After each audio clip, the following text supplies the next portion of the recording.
देश के प्रधानमंत्री नरेंद्र मोदी एक बार फिर बिहार की राजधानी पटना जा रहे हैं। बिहार जाना, पटना जाना कोई नई बात नहीं है। बड़ी बात यह है कि बीते एक हफ्ते में तकरीबन ये दूसरी दफा है जब बिहार की राजधानी पटना में वो रात्रि विश्राम भी करेंगे, यानी रात में भी वहीं रुकेंगे।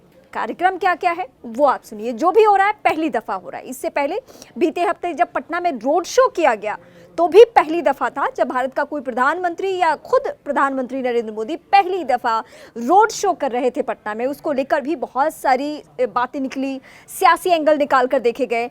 आज जो पीएम का कार्यक्रम है उसको लेकर भी हम बताने जा रहे हैं कि क्या खास है और बिहार से क्या पीएम को बीते एक हफ्ते में कुछ ऐसा फीडबैक मिला है जिसके आधार पर पीएम आज बिहार में रुकने वाले हैं। दरअसल इस बीच हुआ बीते एक हफ्ते में यह है, बिहार के पूर्व डेप्यूटी सीएम और बिहार के कद्दावर नेता सुशील कुमार मोदी का निधन हो गया। तो आज उनके परिवार से भी मुलाकात करनी है, उनके परिवार के बीच भी जाना है, उनकी पत्नी उनके बेटे से मुलाकात होगी। और सबसे बड़ी बात जो कि इस पूरे 2024 लोकसभा चुनाव में नहीं हुआ है, किसी भी प्रदेश के कार्यालय में यानी बीजेपी दफ्तर जाना। खबर ये मिल रही है कि पीएम बीजेपी दफ्तर जा सकते हैं। बिहार में जो बीजेपी दफ्तर है वहां पे पीएम जाएंगे, वहां पार्टी के तमाम जो चुनिंदा लीडर्स हैं उनके साथ एक मंथन हो सकता है। 5 फेज की आज वोटिंग, 2 फेज का चुनाव बाकी है, लेकिन बिहार पे बीते एक हफ्ते में इतना ज़्यादा फोकस देना बहुत मायने रखता है। वैसे भी इस बार जो बिहार में 7 फेज में वोटिंग है उसको लेकर भी बहुत सारी बातें निकलकर सामने आई कि 39 सीटें जो बिहार से मिली है 40 में से वो शायद इस बार होगा नहीं। विपक्षी खेमा जो है तेजस्वी यादव वो बहुत ज़्यादा हमलावर है, वो हर बार कह रहे हैं कि हम किसी भी सूरत में ये रिपीट नहीं होने देंगे। अब ऐसे में गृह मंत्री अमित शाह हो, जेपी नड्डा हो, इन सबके अलावा देश के प्रधानमंत्री नरेंद्र मोदी खुद वहां पहुंच रहे हैं और तमाम स्ट्रैटेजी पे बात कर रहे हैं। एक एक नेता से बात करनी है।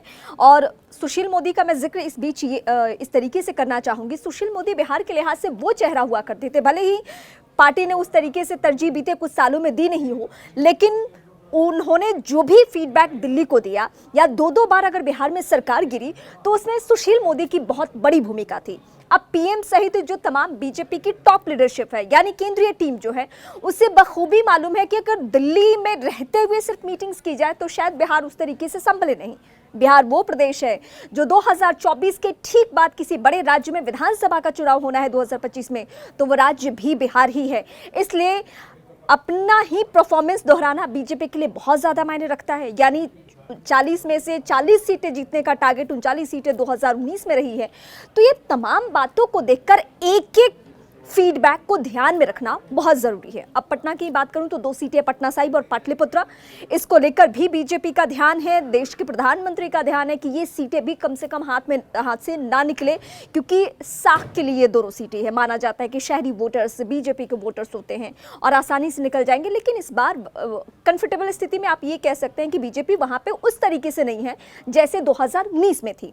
चुनाव प्रचार को देखते हुए, विपक्षी खेमा के या कैंपेन देखते हुए बीजेपी के इंटरनल सर्वे और इंटरनल जो सोर्सेज है उसके आधार पर जो फीडबैक मिल रहा है, यही वजह है कि 21 तारीख को यानी कल सिवान और पूर्वी चंपारण में पीएम की सभा है। लेकिन उससे पहले रात में रुकना, सुशील मोदी के घर जाना और बीजेपी दफ्तर में बैठकर बातचीत करना तमाम उन लीडर से जो बिहार बीजेपी के लिहाज से बड़े चेहरे हैं, कद्दावर चेहरे। हो सकता है कि कुछ नेताओं को फटकार भी लगे, कुछ नेताओं को कुछ ऐसे टिप्स भी दिए जाए जो अमूमन आपने देश के प्रधानमंत्री को देखा भी है। जब वो हेलीपैड पे रहते हैं और वहाँ कार्यकर्ता पहुँचते हैं तो वहाँ भी वो टिप्स कुछ दे देते हैं कि कैसे आपको बूथ लेवल के कार्यकर्ताओं से मिलना है, कैसे डोर टू डोर कैंपेनिंग करनी है, लोगों के बीच में ये मैसेज देना है कि ये लोकतंत्र का सबसे बड़ा त्योहार मना रहे हैं, मतलब आपको जागरूक कर देना है वोटर्स को। ये सारे टिप्स वो गाहे बगाहे देते रहते हैं। लेकिन बिहार के बीजेपी लीडर्स को आज पीएम क्या टिप्स देने वाले हैं और किस फीडबैक के आधार पर आज दोबारा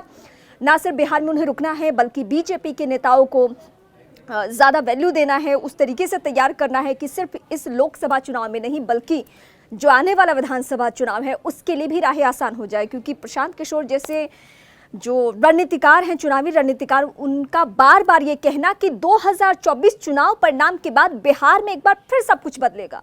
नीतीश कुमार को लेकर भी उन्होंने भविष्यवाणी की है। इन तमाम बातों को भांपा जा रहा है कि चुनाव परिणाम यानी 4 जून के बाद अगर बिहार में कुछ भी गड़बड़ हो तो स्थिति को संभाला जा सके और इसके लिए बिहार के जो लीडर्स हैं वो कम से कम तैयार रहें।